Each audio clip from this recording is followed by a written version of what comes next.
নারায়ণগঞ্জের রূপগঞ্জ সদর ইউনিয়নের রাষ্ট্র কাঠামো গঠনে বিএনপি চেয়ারম্যান তারেক রহমানের ঘোষিত ৩১ দফা বাস্তবায়নের লক্ষ্যে রূপগঞ্জে পূর্বাচল সমু মার্কেট এলাকায় সদর উপজেলা বিএনপি সংগঠনের উদ্যোগে আলোচনা সভা ও লিফলেট বিতরণ করা হয়।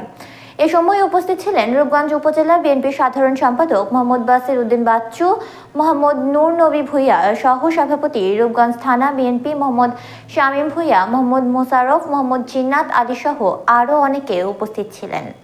এ সময় বক্তারা বলেন, তারেক রহমানের নেতৃত্বে দেশ সামনের দিকে এগিয়ে যাবে এবং তারেক রহমানের বিরুদ্ধে সকল মিথ্যা মামলা প্রত্যাহারের দাবি জানায় ও তারেক রহমানের ৩১ দফা বাস্তবায়নের লক্ষ্যে আমরা সদর ইউনিয়নের বিএনপি অঙ্গ সংগঠনের নেতাকর্মীরা সর্বদা মাঠে কাজ করে যাচ্ছি।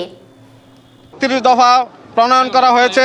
সেই ৩১ দফা কি এটাকে জনগণকে বোঝানোর জন্য এবং রাষ্ট্র কাঠামো পরিবর্তন হলে কি উপকার হবে এবং জনগণের কথা কিভাবে উপস্থাপন করা হয়েছে ৩১ দফার মধ্যে, এই ৩১ দফায় সেটা উল্লেখ করা হয়েছে।